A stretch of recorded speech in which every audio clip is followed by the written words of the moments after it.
I know every businessman. I know the good ones, the bad ones, the smart ones, the lucky ones. I know them. This guy's he's a brilliant guy. He's a great guy. He's got tremendous imagination and scientific imagination, far beyond, you keep talking about a technologist and all, but you're much more than a technologist. You are that.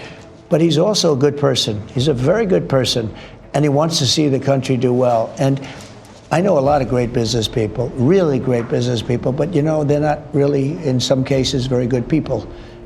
And I know people that would try and take advantage of the situation. This guy's somebody that really cares for the country, and I saw that very early on. I saw it really a long time ago when I got to know him.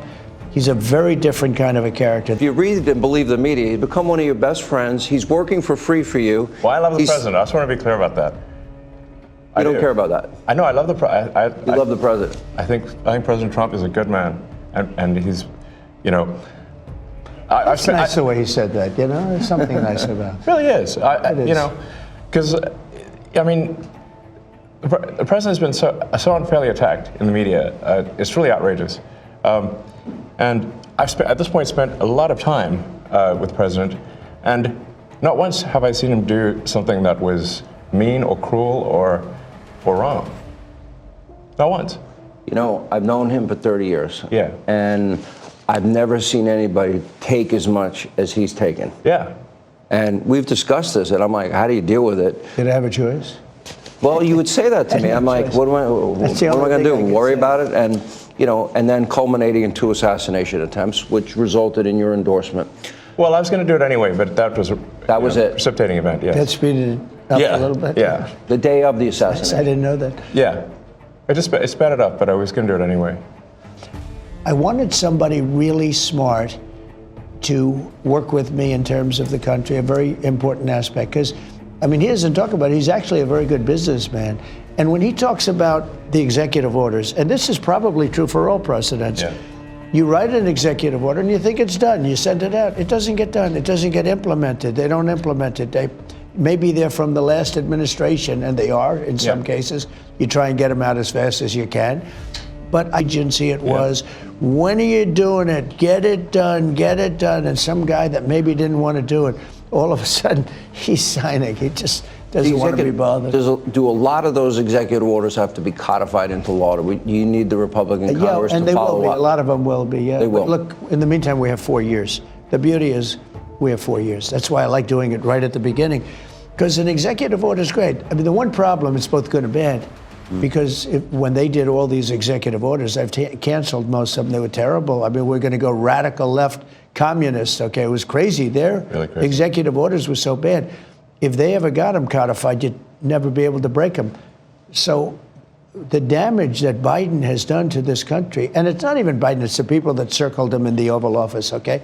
But the damage they did to this country, in terms of, let's say, open borders, there's so many things, but open borders, where millions of people poured into our country, and hundreds of thousands of those people are criminals. They're murderers, they're drug dealers, they're gang members, they're people from prisons from all over the world. And we have a great guy, Tom Homan, and he is doing so incredibly. You saw the numbers, they're now like 96%. 95%. He is a phenomenal guy.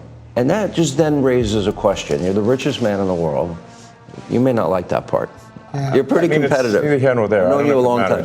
But that's why. But he's on your team. Well, that's true. He can't top that. He's good. I wanted to find somebody smarter than him. I searched all over. I just couldn't do it. I couldn't. You really tried hard. I couldn't find anyone smarter, right? So we had it for the country. But this is the thing. We settled on this. Well, thanks for having me. So I'm just trying to be useful. But this is the interesting. This is where we are as a society, and I hate to do this to you, but I'm going to do it anyway. You're doing all of these things. Doge. Nobody at Doge gets paid a penny, correct? Well, actually, some people are federal employees. Some are, okay. Yeah, they're helping. But it's fair to say that the software engineers at Doge could be earning millions of dollars a year, and instead of earning a small fraction of that as federal employees. Okay, so and they're very committed people. So yes. You're committed to helping the blind see, people with spinal cord injuries recover. Yes. You're committed to getting to Mars. You're committed to rescue. You're going to help rescue next month 2 astronauts that I think were abandoned. They dispute that in an interview. When are you At getting the them? president's request, or instruction, we are accelerating the return of the astronauts, which was postponed kind of to a ridiculous degree. They got left in space. They've been there, they were supposed to be there 8 days. They're there almost 300. Biden. They were yes, they were left up there for political reasons, which is not good. Okay, it's not good. Now, if I had the weight of the pressure of doing that successfully on my shoulders, I think I'd be, but when we spoke before we did this interview, you are very confident. You think this will be a successful mission. Well, we don't want to be complacent, but we have brought astronauts back from the space station many times before, and always with success. Mm-hmm. So, as long as we're not complacent. When are you going to launch? I think it's about 4 weeks to bring them back. About 4 weeks? Yeah. And we're being extremely cautious. Yeah. You now have the go-ahead. Yes. Well, thanks to you. They didn't have the go-ahead with Biden. What's that? He was going to leave him in space. I think he was going to leave him in space. Well, it's like He when considered we were it growing like- up, lost in space. Yeah, he didn't want the publicity. Can you believe it? Unbelievable. And so Yeah. I want to echo something that the president said and then ask an overarching question. So people get hit with Hurricane Helene, they have no communication with the outside world. You come to the rescue, you donated that, I Yes, believe? yes. Okay. You donated to the people He saved a lot of lives in North Carolina. He saved a lot of lives. and California after the wildfires? California, but I mean in North Carolina where they were really in trouble, they had no communication. People were Nothing. dying. They were dying of starvation. He saved a lot of lives in North Carolina. Okay, now you're going to rescue astronauts. And now, and again, you do all of this. I would think liberals would love the fact that you have the biggest electric vehicle company in the world. Yeah. I mean, I used to be adored by the left. Yeah, not anymore. Less so these days. He killed that, huh? I mean, less so. I really did it. Well, I mean, this whole sort of like, they call it like Trump derangement syndrome. Yeah. And I didn't, you don't realize how real this is until like you can't reason with people. So like I was at a friend's birthday party in LA, just a birthday dinner, and it was like a nice, quiet dinner, and everyone was behaving normally. And then I happened to mention, this is before the election, like a month or two before, I happened to mention the president's name.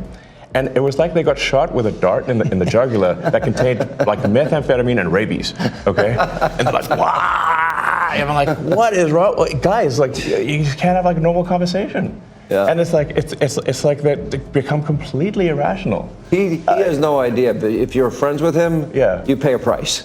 It's like I walk in a restaurant in New York and it's like half the room it's daggers and they want to. No, the eye daggers level is insane. Yeah. I mean, there was like I had like some invitation because I got invited to like basically a big sort of dam event like that was, but I received the invitation like the beginning of last year, and I still attended even after I'd endorsed President Trump, and I didn't realize how profoundly that would affect how I was received. I mean, I walk into the room and I'm getting just the dirty looks from everyone. Like, if looks could kill, I would have been dead several times over. But that was not before Trump. Just the ashes on the floor.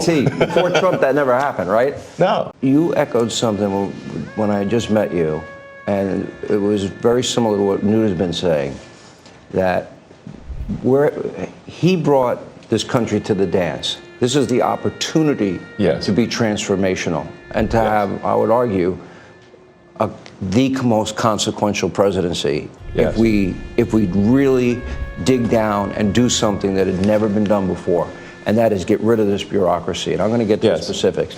You say the same thing. It's not done yet.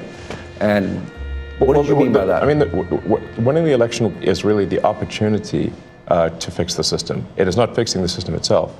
So it's an opportunity to fix the system and to restore the power of democracy. And people like it's funny how often when these attacks occur, the thing that they're accusing the administration of is what they are guilty of. They're saying that things are being done unconstitutional, but what they are doing is unconstitutional. They are guilty of the crime of which they accuse us. I guess at a high level, I think it's what the president mentioned earlier, which is that in order to save taxpayer money, it comes down to two things. competence and caring. And when the president was shown the outrageous bill for the new Air Force One, and then negotiated it down, if the president had not applied competence and caring, the price would have been 50% higher. Literally 50% higher. The president cared, the president was competent, the price was not 50% higher as a result. And so when you add more competence and caring, you get a better deal for the American people. But we were talking about this yesterday, I could give me thousands of bills. I could pick any one of them. Exactly. But I could take all 1,000.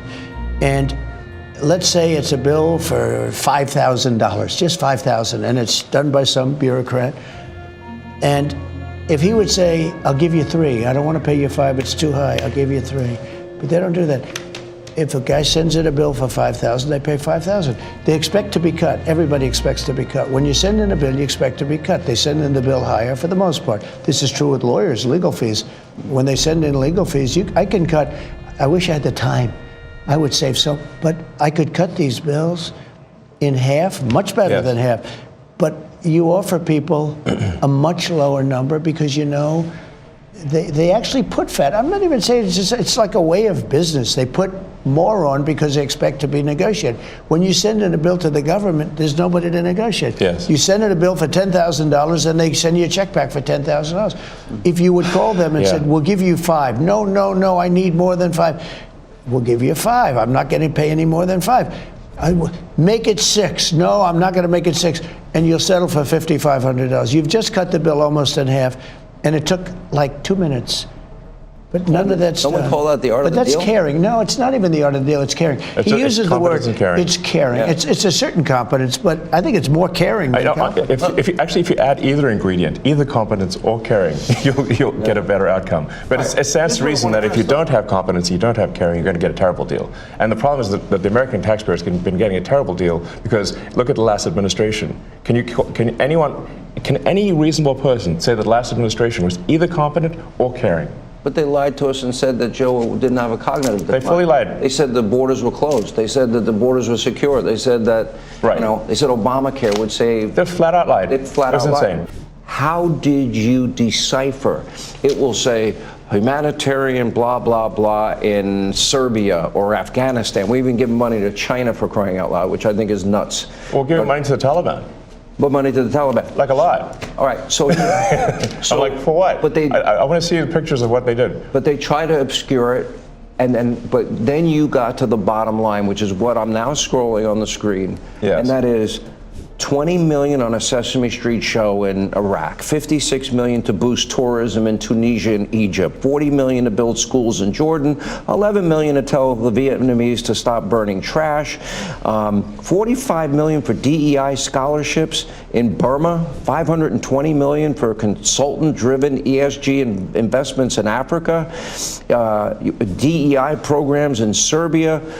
The president's favorite. I'm sure you love that taxpayer money was spent on a DEI musical in Ireland, or a transgender opera in Colombia, or a transgender comic book in Peru. It sounds like how can these things be real? But this is actually what was done. It sounds like a comedy sketch or something. I have 20 pages of this. Right. It's a list a mile long. If you had to put a number on it, how much do you think you've identified waste, fraud, abuse, corruption at this point? And again, we're going to be scrolling this throughout the program. Well, the overall goal is to try to get $1 trillion out of the deficit. And if the deficit is not brought under control, America will go bankrupt. This is a very important thing for people to understand. A country is no different from an individual in that if an individual overspends, an individual can go bankrupt, and so can a country. And the massive waste, fraud, and abuse that has been going on, which is leading to a $2 trillion a year deficit. That's what the president was handed on Jan 20th, a $2 trillion deficit. It's insane. How much do you believe, Elon, you've identified in waste, fraud, abuse, corruption now, and how much do you anticipate you will? Sure. I think 1%. No, because it's so massive. This is huge money. So what we found now is 1%. We're just gotten started. As good as they are, they're not going to find some contract that was crooked, crooked as hell.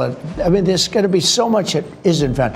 But what is found, I think he's going to find $1 trillion. Yeah, I think so. But I think it's a very small percentage compared to what it is. Your task now, and I pray to God this is successful. I really do. I wish you Godspeed. Godspeed, John Glenn. It's going to be, by the way. I really believe. But there are because the country's legitimate going to areas. do well beside this.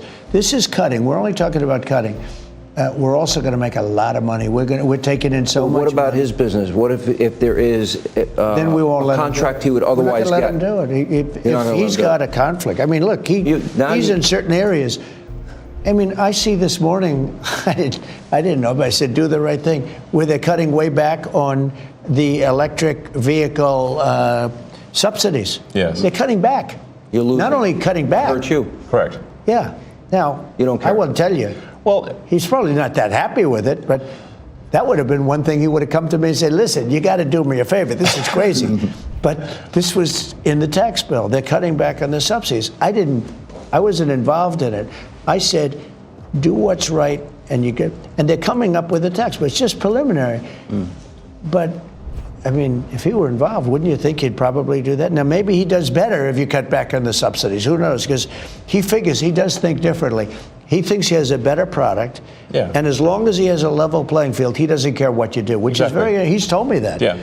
I mean, I haven't asked the president for anything ever. And if true. it comes up, how will you handle it? Well, He won't be involved. yeah, I'll recuse myself if it is. If there's a conflict, he won't be involved. Yeah, I mean, yeah. I wouldn't want that, and he won't want it. Right, and also I'm getting a sort of a daily proctology exam here. You know, it's not like I'll be getting away from something in the dead of night. Welcome to D.C. If you want a friend, get a dog. Well, I do have a dog, but I also have friends.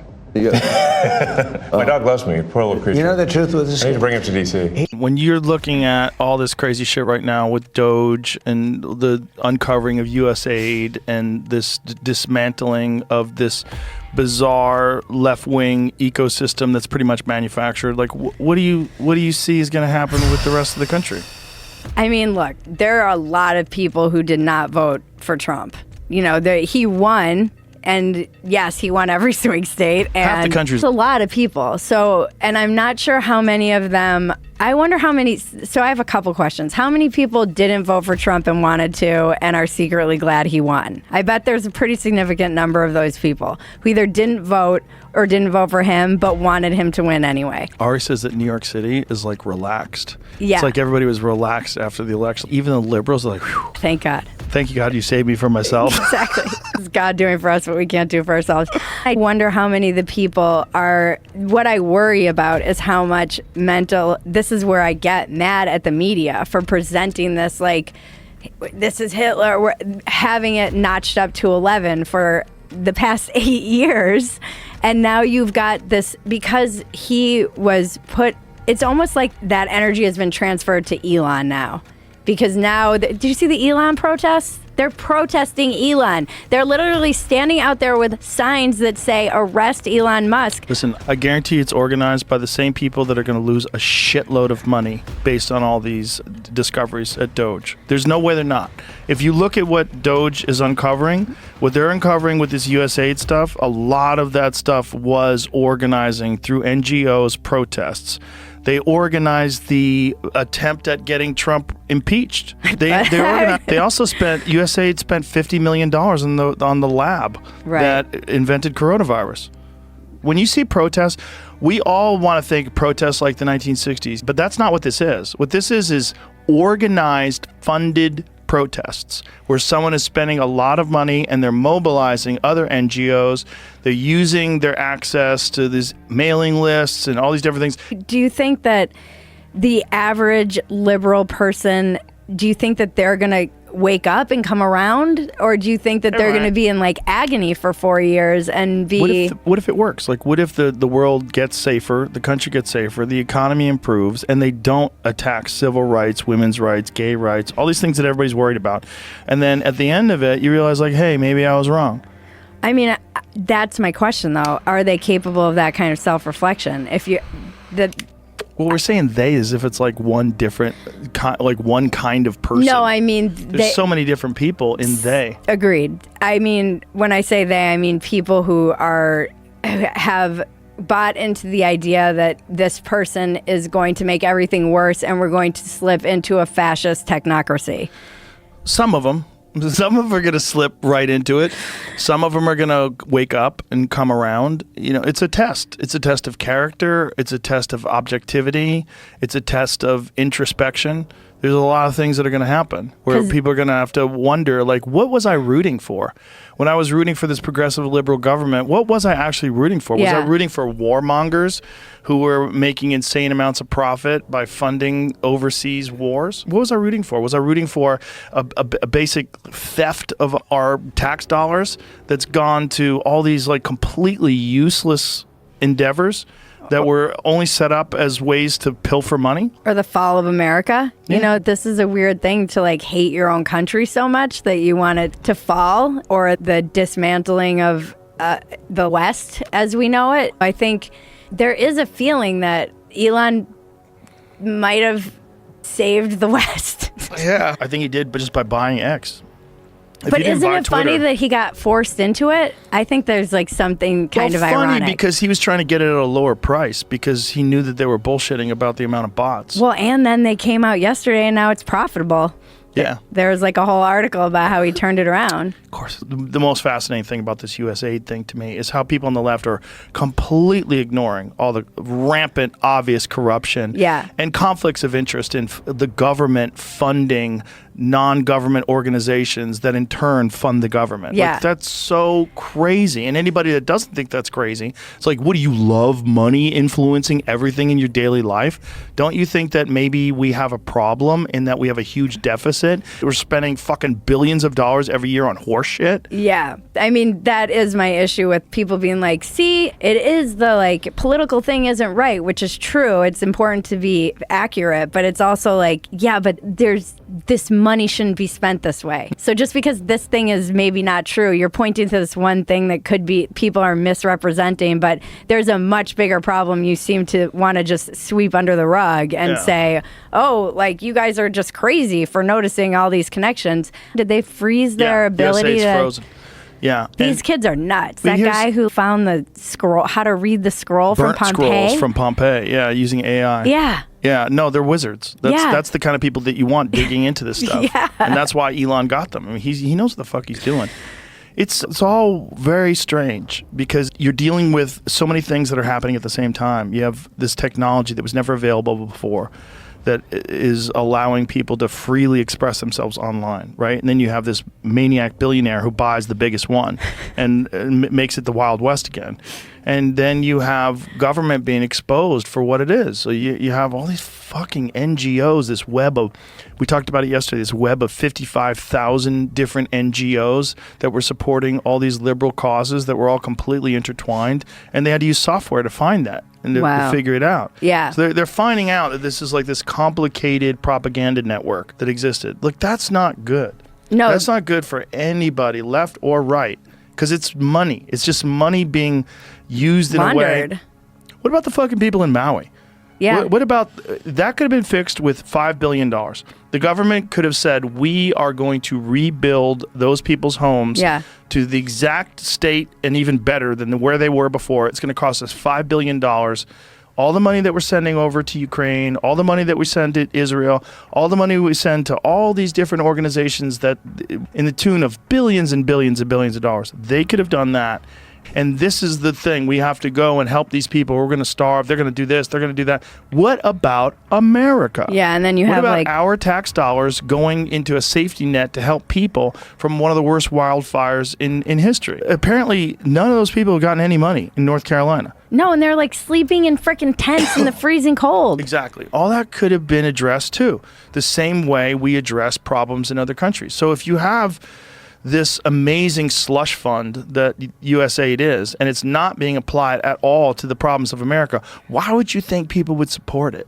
Yeah. Why would we support it with our tax dollars when we know that the country's massively in debt? I think I do feel like for the first time ever, there is an actual transfer of power. Like every single election through my lifetime, it's been all the normal fighting between the two parties, and then the election happens and one party wins and then nothing changes. And you just keep sliding and sliding and sliding and everybody says they're going to do something and no one does anything. And then you have fucking Elon come in like a wrecking ball and a very motivated and Trump who seems organized this time. And they actually feel like they're making changes that, by the way, American people want. Yeah, like the border. They fixed the border overnight. I know. Overnight.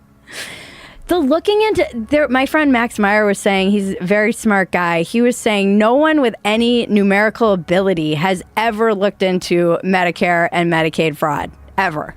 Like, that's what they're cracking into next. There's a lot of money there. The US is facing a full-blown constitutional crisis. At least that's how critics are framing battles between the Trump administration and the courts, as well as the sweeping influence of unelected advisor Elon Musk.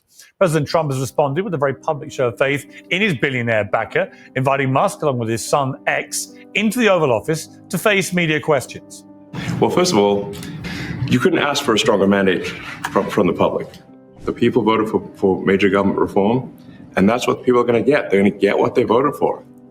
Well, Musk said his work on radical government cost-cutting is fully transparent, and it's true that we know almost everything about it, right down to the online pen name of teenage State Department advisor Big Balls. More's the point, 77 million people have selected a president who was explicitly clear about his plan to let Musk loose on the bloated federal budgets. As Musk says, what gives the bureaucrats a bigger mandate than that? If the bureaucracy is in charge, and then what meaning does democracy actually have? If the people cannot vote and have their will be decided by their elected representatives in the form of the president and the Senate and the House, then we don't live in a democracy. We live in a bureaucracy. Well, President Trump's flood of executive orders has been met with a life raft of legal challenges. Judges have paused or blocked many of them, including the dismantling of USAID, the freeze on federal grants, the end of birthright citizenship, and the relocation of trans women to men's prisons. The president and those in his inner circle say judges are not running the country, and these checks and balances may be checked and balanced. That's at the heart of the crisis, or so we're told. We are 3 weeks into the second Trump presidency, and tonight there are warnings that the U.S. is dangerously close to a constitutional crisis. What's Elon Musk going to do with Social Security numbers or anything else? Well, I think there are two issues at play. The constitutional crisis here is that Congress has been subverted. That is a constitutional crisis. That is a crisis for our democracy. We've got our toes right on the edge of a constitutional crisis here. And what we are witnessing is a constitutional crisis. To defy court orders brings about a constitutional crisis. If this is a crisis, it's fair to say America should know how to handle it. This was President Biden, who many people rudely accuse of putting his unelected wife in charge of the entire country. Supreme Court blocked me from relieving student debt, but they didn't stop me. So far, I relieved student debt for nearly 5 million Americans. And this was AOC urging President Biden to defy what she called an illegitimate court. I believe that the Biden administration should ignore this ruling. I think that the courts have the legitimacy and they rely on the legitimacy of their rulings. And what they are currently doing is engaged in an unprecedented and dramatic erosion of the legitimacy of the courts. The truth is that effective governing with a Democrat or Republican means navigating the constitutional obstacle course to do what you promised voters you would do. And the Constitution, now in its 237th year, will live to tell the tale. Joining me now, our former RNC chairwoman, Rana McDaniel, Outkick founder Clay Travis, the host of Roland Martin Unfiltered, Roland Martin, and joining us in a few minutes, the former federal prosecutor and author of The Pardon, The Politics of Presidential Mercy, Jeffrey Toobin. Well, welcome to all of you. Let me start with you, Roland Martin, because I've got to say, I watched the press conference from the Oval Office yesterday with Trump and Elon Musk and Musk Jr. And it was very unconventional. We've never seen anything quite like it in the Oval Office. But I tried to put aside what I was thinking as a Brit watching from London to if I was an average Joe American, particularly if I'd voted for Trump and had heard him repeatedly say, the moment we win, I'm going to send in Elon Musk to get stuck into federal bloated overspend. And then you hear them basically outline what they've already discovered and what they're going to keep doing. I'd probably be cheering them on. Were you cheering them on? Hell no. And also, a lot of those people who will be publicly cheering him on, also whining and crying on TikTok because farmers are saying, oh, we can't get our resources. But you also talked about what they outlined. Here's the problem. If you go to DOGE, go to their website, there's nothing on it. So this idea that they told us what they found, but they presented no evidence of it. So that's just them. And remember, in the same news conference, even Elon said, yeah, he makes stuff up. He gets it wrong. Or I don't bet 1,000. So can you fully trust somebody saying I'm transparent when they're actually not transparent? Clay Travis, your response. I mean, I think America is incredibly fortunate to have the most brilliant capitalist mind, maybe in the history of the world, decide that he wants to try to apply his incredible genius to making American government more efficient. Let's think about what Elon Musk has done. He, despite NASA having a 70-year some odd head start on him, he has redefined the way that vehicles move, replacing the combustion engine with electric vehicles. He, I think, has stood up for free speech on a level that has never occurred before. And even though it's not getting very much attention, he has massively increased the profitability of Twitter, now X, while firing many of the employees. And this is exactly what I voted for. Look, the federal government is bloated.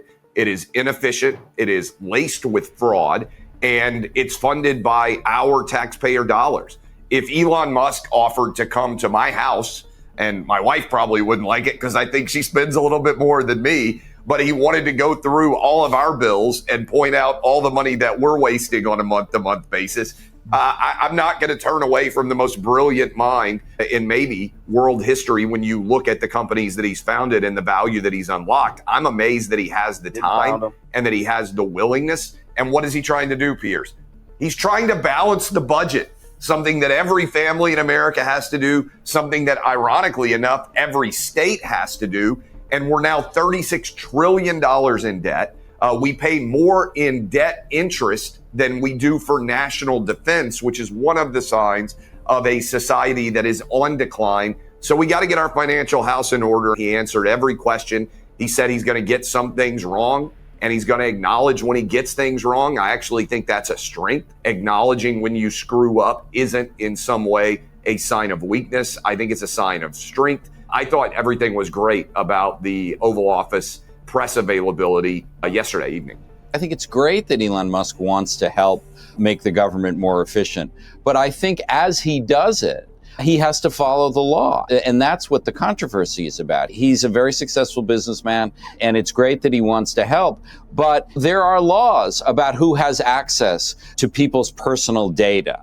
And he doesn't get to violate it just because he's a successful businessman. The thing that I find most troubling about the executive orders is that we have a system in the United States where the Congress controls the power of the purse. The Congress decides how much money is spent and how it is spent, at least in which department. And whether the president is taking unilateral action to overrule the Congress in contravention of what the Constitution says, I think is very troubling. And that's one of the issues that's before the courts. I also think, the effort to overturn birthright citizenship is contrary to the very words of the 14th Amendment. It is certainly an admirable goal to make the government more efficient. And the president was elected, and he certainly has an agenda that he wants to implement, but he has to do that within the law, and that's what's now before the courts. J.D. Vance. Jeffrey, did the Supreme Court rule on line item veto? Did they rule on that, Jeffrey? The president does not have that authority? They rejected the line item veto. Yes, that was ruled unconstitutional. But that was a very specific case that may or may not apply to what Musk is doing. And, I think for all the talk of transparency, there have been very few details. There have been a lot of anecdotes, many of which have turned out to be false, like the 50, like the condoms in Gaza. That it would be a lot better if there were specific examples of what. I mean, I thought, Jeffrey, watching yesterday, Elon did begin to rattle off a load of things, which certainly, if they were as he said them, and he made the point about the Gaza thing, he just got that wrong. He said, I'm going to make mistakes. I thought that was refreshingly honest, actually, to hear anyone in the political sphere say that. But actually, he'd also, he made a series of specific things, which just on the face of it sounded to me, if I was an American listening to that, what a waste of money. So, I mean, it could be that all the things you've just said are correct, but it could also be that they challenge the challenges against this, that it turns out to be legal, and they are slashing a lot of overspend, couldn't it?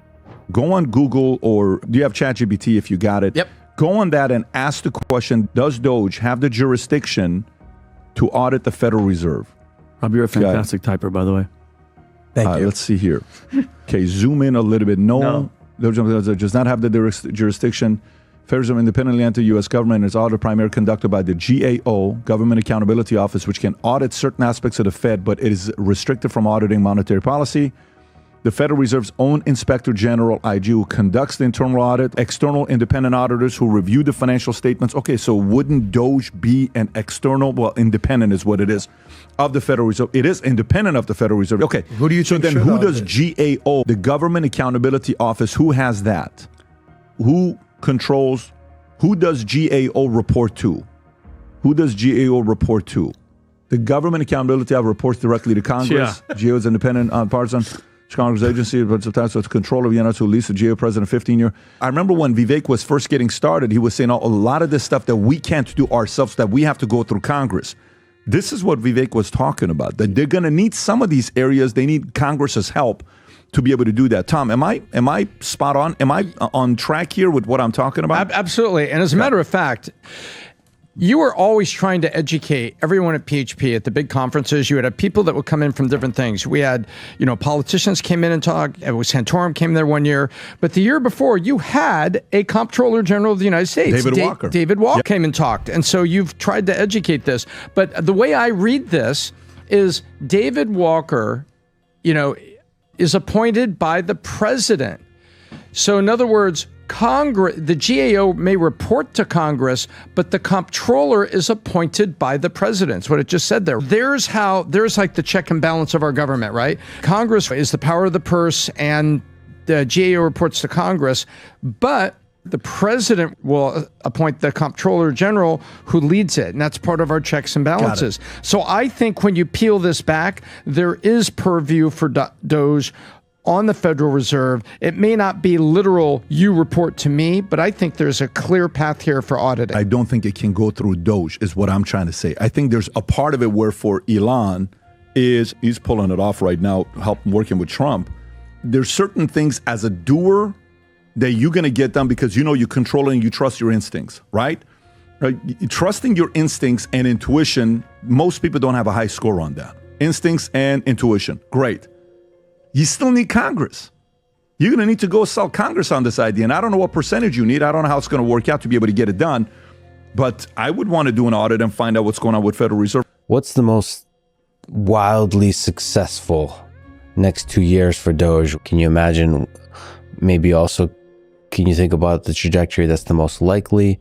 And what kind of challenges would it be facing? So, and I'll start by saying again, disclaimer, I have to disclaim, I'm not on Doge. I'm not a member of Doge. We should say there's about 10 lawyers in the room. They're staring. Okay. So, right. Yeah, so I'm not speaking for Doge. I'm not in charge of Doge. Yep. Those guys are doing it. I'm not doing it. But I am, again, I'm volunteering to help as much as I can, and I'm 100% supportive. Yeah, so look, I think the way to think of, the basic outlines are in public, right? Which is it's a time-limited, basically commission. It's not a formal government agency. It's a, time-limited 18-month. It'll in terms of implementation, it will advise the executive branch, right? And so the implementation will happen through the White House. And the president has total latitude on what he wants to implement. And then basically what I think about it is three kind of streams, kind of target sets. And they're related but different. So money, people, and regulations. And so the headline number, they put the $2 trillion number, and there's already disputes over that and whatever. And there's a whole question there. But then there's the people thing. And the people thing is interesting because you get into these very fascinating questions. And I've been doing this for people in government as a pop quiz, and I can stump them every time, which is, A, how many federal agencies are there? And the answer is somewhere between 450 and 520, and nobody's quite sure. And then the other is how many people work for the federal government. And the answer is, something on the order, I forget, but like 4 million full-time employees and maybe up to 20 million contractors, and nobody's quite sure. And so there's a large people component to this. And then, by the way, there's a related component to that, which is how many of them are actually in the office. Most of the federal buildings are still empty, right? So there's the people dimension. And of course, the money and the people are connected. And then there's the third, which is the regulation thing, right? I described earlier how basically our system of government is much more now based on regulations than legislation, right? Most of the rules that we all live under are not from a bill that went through Congress. They're from an agency that created a regulation. That turns out to be very, very important. So one is, Elon already described, we want to do, the Doge wants to do broad-based regulatory relief, and Trump has talked about this, and basically get the government off people's backs and liberate the American people to be able to do things again. But there's also something else that's happened, which is very interesting, which was there were a set of Supreme Court decisions about 2 years ago that went directly after the idea that the executive branch can create regulatory agencies and issue regulations and enforce those regulations without corresponding congressional legislation. Most of the federal government that exists today, including most of the departments and most of the rules and most of the money and most of the people, most of it is not enforcing laws that Congress passed. Most of it is regulation. And the Supreme Court basically said large parts, large to maybe all of that regulation that did not directly result from a bill that went through Congress the way that the cartoon said that it should, may not actually be legal. Now, the previous White House, of course, was super in favor of big government. They did nothing based on this. They didn't, pull anything back in. But the new regime, if they choose to, could say, look, the thing that we're doing here is not, challenging the laws. We're actually complying with the Supreme Court decision that basically says we have to unwind a lot of this. And we have to unwind the regulations, which are no longer legal, constitutional. We have to unwind the spend, and we have to unwind the people. And so that's how you connect the thread from the regulation part back to the money part, back to the people part. They have work going on all three of these threads. They have incredibly creative ideas on how to deal with this. I know lots of former government people who are super cynical on this topic, and they're like, this is impossible. This can never possibly work. And I'm like, well, I can't tell you what the secret plans are, but blow my mind. They have ideas that are really quite amazing, as you'd expect from the people involved. And so over the course of the next few months, that'll start to become visible. And then the final thing I would say is, this is going to be very different than attempts like that. There have been other programs like this in the past. The Clinton-Gore administration had one, and then there were others before that. Reagan had one. The difference is this time there's social media. Mm-hmm. And so there has never been... One of the reasons people in Washington are so cynical is because they know all the bullshit. Like, they know all the bad spending and all the bad rules and all the, look, we're adding $1 trillion to the national debt every 100 days right now. And it's now passing the size of the Defense Department budget. And it's pretty soon it's going to be adding $1 trillion every 90 days. And then it's going to be adding $1 trillion every 80 days. And then if this doesn't get fixed at some point, we enter a hyperinflationary spiral and we become Argentina or Brazil. And so everybody in DC knows that something has to be done. They know all the problems, and they also know the sheer impossibility of fixing it. But I think what the critics are not taking into account is these guys can do this in the full light of day, and they can do it on social media. They can completely bypass the press. They can completely bypass the cynicism. They can expose any element of, unconstitutional or, silly government spending. They can run victory laps every single day on what they're doing. They can bring the people into the process. And again, if you think about it, this goes back to our Machiavellian structure, which is, if you think about, again, you've got democracy, oligarchy, monarchy, rule of the many, rule of the few, rule of the one. You could think about what's happening here as a little bit of a sandwich, right? We don't have a monarch, but we have a president, rule of the one with some power. And then we have the people who can't organize, but they can be informed and they can be aware and they can express themselves through voting and polling, right? And so there's a sandwich happening right now, is the way to think about it, which is you've got basically rule of one combining with rule of many, right? And rule of many is they do get to vote, right? The people do get to vote, basically. And then essentially Congress and the sort of permanent bureaucratic class in Washington as the oligarchy in the middle. And so the White House plus the people, I think, have the power to do all kinds of things here. And I think that would be the way I would watch it. The transparency. I mean, Elon, just by who he is incentivized to be transparent and show the bullshit in the system and to celebrate the victories. Yep. So it's going to be so exciting. I mean, honestly, it just makes government more exciting, which is a win for everybody. These people are spending our money. These people have enormous contempt for the taxpayer. Okay, here's the thing you hear in Washington. Here's one of the things. So the first thing you hear is this is impossible. They'll be able to do nothing. And then, I walk them through this and they're like, it starts to dawn on them that this is a new kind of thing. And then they're like, well, it doesn't matter because all the money is in entitlements and the debt and the military. And so like, yeah, you've got like this silly fake, whatever, NPR funding or whatever. And you look it up in the budget and it's like, whatever, $500 million or $5 billion, or it's the charging stations that don't exist. It's the $40 billion of charging stations and they build 8 charging stations, or it's the broadband internet plan that delivered broadband to nobody. Right, and cost you $30 billion. Like, so these boondoggles. And what everybody in Washington says is that $30 billion is a rounding error on the federal budget. It doesn't matter. Who cares if they make it go away? And of course, any taxpayer is like, what the fuck? What do you mean? It's $30 billion. Yeah. Right, and then the experts are like, and the press is in on this too. Then the experts are like, well, it doesn't matter because it's a rounding error. No, it's $30 billion. And if you're this cavalier about $30 billion, imagine how cavalier you are about the $3 trillion. Yeah. Okay. $30 billion is $30 billion. $30 billion divided by do the math. $30 billion divided by, let's say, 300 million taxpayers, right? Like, what's that? $100 per taxpayer per year. Okay, so $100 to an ordinary person working hard every day to make money and provide for their kids. $100 is a meal out. It's a trip to the amusement park. It's the ability to buy additional educational materials. It's the ability to have a babysitter, to be able to have a romantic relationship with your wife. There's like 100 things that person can do with $100 that they're not doing because it's going to some bullshit program that is being basically where the money's being looted out in the form of just like ridiculousness and graft. The idea that $30 billion program is not something that is a very important thing to go after is just like the level of contempt for the taxpayer is off the charts. And then that's just one of those programs. And there's like 100 of those programs. And they're all just like that. Like, it's not like any of this stuff is running well. Like, the one thing we know is that none of this stuff is running well. Like, we know that for sure. Right. And we know these people aren't showing up to work. And like, we know that all this crazy stuff is happening. Right. And like, you remember Elon's story of what got the Amish to turn out to vote in Pennsylvania? Oh, okay. So like Pennsylvania. Okay. So Pennsylvania is like a wonderful state, great history. It has these cities like Philadelphia that have descended like other cities into just like complete chaos, violence, madness, and death. Right. And the federal government has just like let it happen. It's incredibly violent places.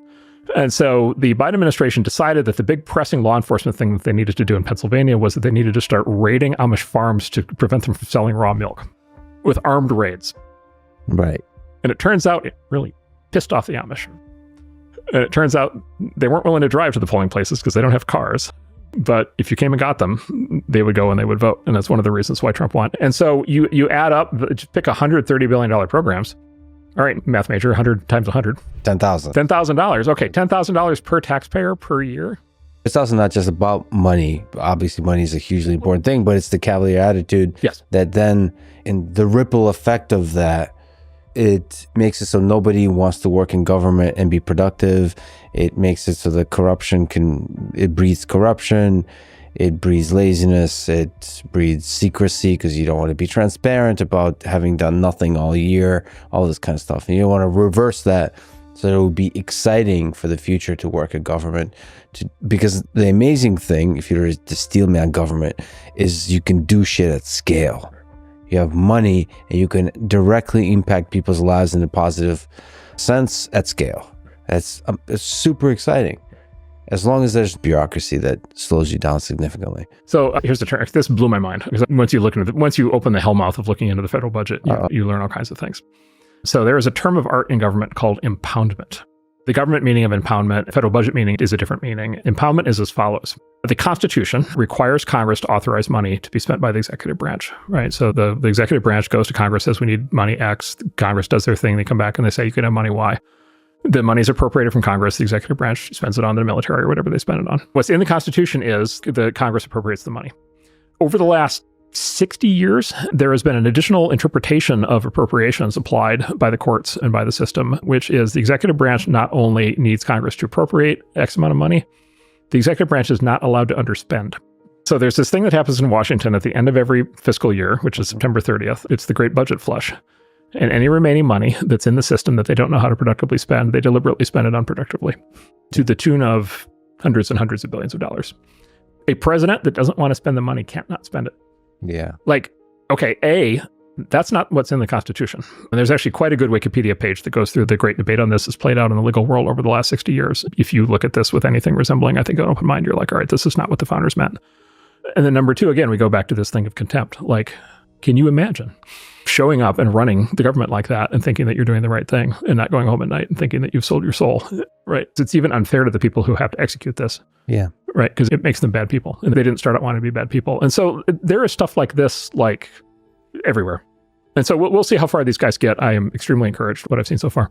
It seems like a lot of people will try to slow him down, but yeah, I hope they get far. Yeah. We are 17 days into the Trump 2.0 presidency, and it seems like the main character, gentlemen, is Doge, the Department of Government Efficiency. And they seem to have found a little-known agency, USAID. Let's unpack it and talk about USAID and Doge. It was established by JFK by an executive order back in 1961. Wall Street Journal summed up its purpose as, quote, make friends and influence countries in the American interest. According to the US Gov website, the purpose of USAID is to extend assistance to countries recovering from disaster. Got a budget of about $45 billion a year under Biden, and that's about $150 per American per year. They have at least 10,000 employees, or did. And as of 2023, they had programs in 130 countries. Obviously, there's 195 countries in the world. The budget doubled under Biden from 26 to 45. The budget was between 15 and 20 billion during Trump's first term. The White House and I guess Elon and the Doge team found out about this USAID, went in there and found all kinds of interesting spend. $2.5 million to fund EV charging stations in Vietnam. $2 million for sex changes and LGBT activism in Guatemala. $1.5 million to a Serbian LGBTQ group. $70K for a DEI musical. $47K for a transgender opera in Colombia. The DEI musical, by the way, is in Ireland. So if you make it to Galway, you can see that DEI musical. This went on, and it has become quite a story. Antonio, you're our guest here this week. You and I and Sachs and Elon spent a little time at Twitter during the takeover, where I think a lot of these techniques were first put into action. Your thoughts on what's happening with Doge? What is it called? Is there actually a name DEI, of this musical? the musical. Yeah. It's DEI, the musical. Oh, man. It's a heartwarming story. I apologize. Of getting a job. Yeah. Sorry, guys. That you're not qualified for. Yeah, so I think the Doge story maybe starts with the Twitter takeover. Yeah. Right? So Twitter was spewing the woke mind virus into the world, which is why Elon did it to begin with. And, when we got there, as you know, it was basically breaking even. And there was going to be $12.5 billion of debt of the company. So $1.5 billion in interest costs that there was no money to pay, which led to the turnaround, I think, which was the biggest turnaround of all time. It's literally the biggest turnaround, I think, ever in history. Second biggest tech deal ever done. 80% of the people gone. That doesn't include all the contractors that were there. And, the company's now servicing its debt, and they just priced yesterday one of their bank deals at 97 cents. So this is a huge win. It means the company's doing extremely well. Other people bought the bank debt, and then the bank debt traded up to a little over 98, so 98 and 5/8. A giant business success.